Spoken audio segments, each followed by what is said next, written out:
اور پھر خاص طور پر آپ صلی اللہ علیہ وسلم نے فرمایا یہ اس عظمت اور برکت کی وجہ سے کہ اللہ کی طرف سے فرشتہ آ کر یہ اعلان کرتا ہے کہ یا باغی الخیر اقبل و یا باغی الشر اقصر۔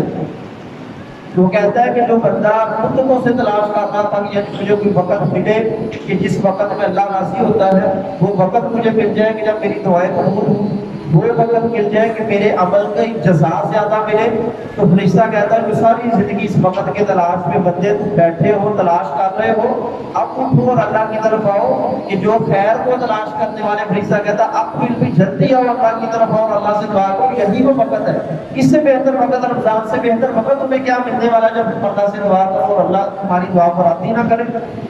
اور کہتے ہیں یا باغی الشر اقصر، اور وہ بندے جو ساری زندگی گناہوں میں لگتا رہا، اللہ کی نافرمانی کرتا رہا، سرکش بنا رہا، اسے پرواہ ہی نہیں کہ اللہ کا حکم کیا ہے، نماز فرض ہے کہ نہیں ہے، یا نماز کی اہمیت کیا ہے، یا اللہ کے حضور میں نے دعا کیا کرنی، اللہ کو یاد کیسے کرنا، اللہ کی کتاب سے تعلق کیسے بنانا ہے۔ جو بندہ ہمیشہ اللہ سے غافل رہا، اللہ کے حدوں کو پامال کرتا رہا، اس انسان کو بھی فرشتہ مخاطب کر گیا تھا یا باغی الشر،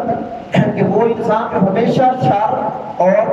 برائی کی تلاش میں رہنے والے انسان اکثر اب اس مہینے کی برکت کی وجہ سے، اس مہینے سے حیا کرتے ہوئے اب تیرے پاس موقع ہے کہ اس گناہ کو چھوڑ دے۔ حیا کرتے ہوئے اپنے گناہوں سے باہر آ جا کہ جب اللہ نے ہر طرف رحمتیں پھیلائی ہیں، اب کم از کم تجھے حیا کرتے ہوئے اپنا گناہ چھوڑ دینا چاہیے۔ پہلی زندگی کی روٹین تمہیں ترک کر دینی چاہیے کہ اس مہینے کی خیر اور برکت کا تقاضا ہے۔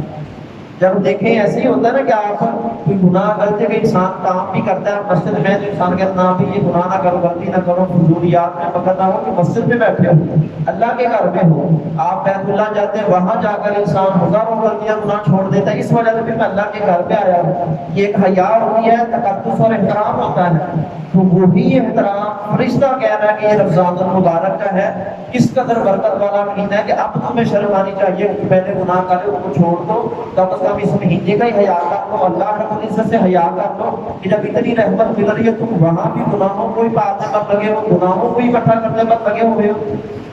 یہ بھی فرشتہ اس مہینے کی برکت اور خیر اور عصمت کی وجہ سے اللہ کی طرف سے اعلان کرتا ہے۔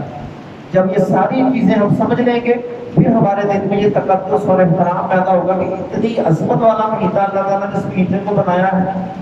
کہ اتنی رحمتیں، اتنی برکتیں، اتنی خیر، اتنی زیادہ بخشش اللہ تعالیٰ انسان کو عطا فرماتا ہے۔